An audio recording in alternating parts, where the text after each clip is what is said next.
Hey folks, we're going to do a quick overview of this new knife that was kindly sent to me from Tactis Gear.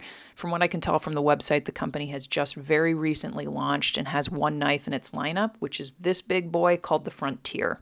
When Tactis reached out originally, I got the dimensions of this knife and I was transparent that I typically feature knives on my channel that are for medium to smaller handed folks or anything that's not designed to accommodate just the 95th percentile with an umbrella and fit everyone else into it.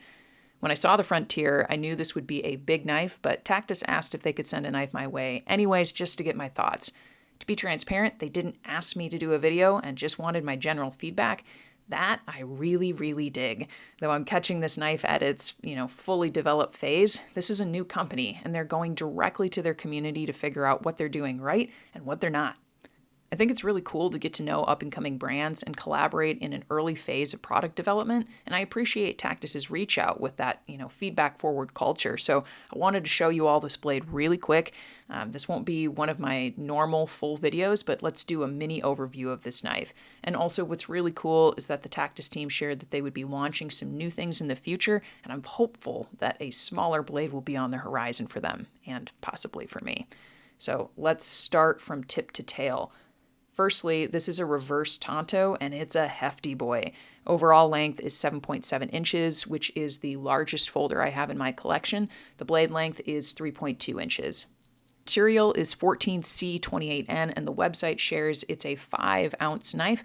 My scale shows very close to that, coming in at 5.11 ounces, and the spine is thick, and it changes in its girth along the spine. Closer to the lock, it's about 2.5 millimeter, and as you near the tip, you get closer to about 2.75 millimeter, which is interesting.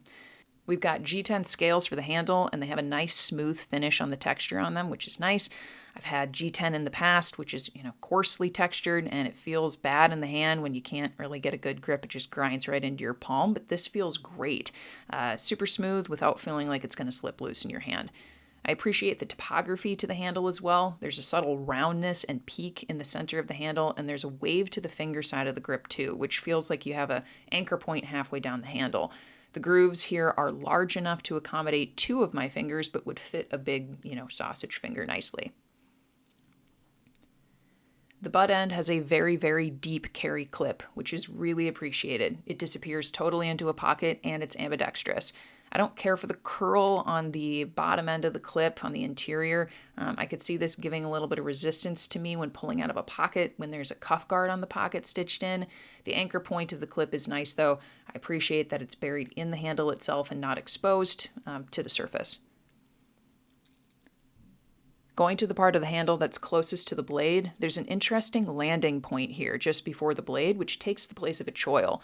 There's this flat edge or plateau that I actually really enjoy. As a smaller-handed individual using this larger knife, I have to either choke up on the blade quite often to feel secure or just move my hand up a little bit closer when I'm performing cutting tasks. And this little resting spot for my finger is delightful.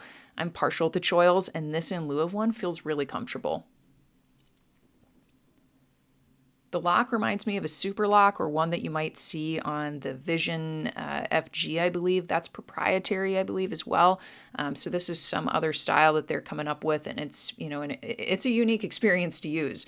The jimping width and grounding is nice. It feels easy on my finger to depress it.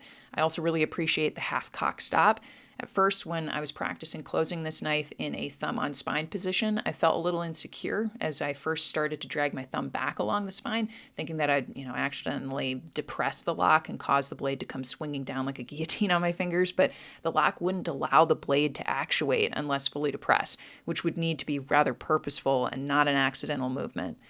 The blade on the flip side, when closed, has a unique shape to it too, and boy, was that ever a miss if I've ever seen one that it does not double as a bottle opener. It's just asking to crack open a bottle of your favorite brew, but just food for thought for next design. Now, because of the size of this blade with my small hands, I'm not super proficient at opening this blade with the thumb stud. It's just a little out of my reach, but it does have that thumb stud open. You'll see, guys online going back and forth between opening and closing these styles of knives super quickly. And for me, with a smaller hand where my second digit or pointer needs to be to depress the lock, it puts my hand on a spot on the handle where I cannot reach it that thumb stud, without shuffling up to reach that spot.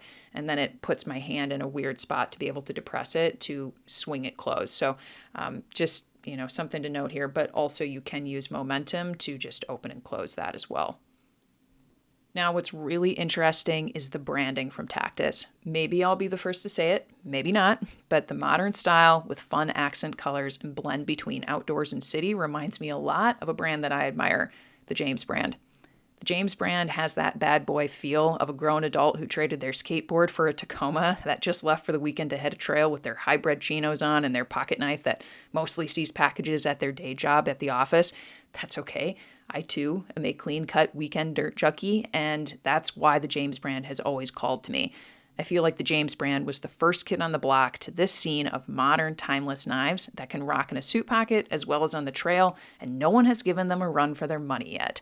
They boast being designed in Portland, but most everything they do is outsourced and overseas. That's fine, but their price point reflects blades that are US-made or handcrafted, which typically they are neither.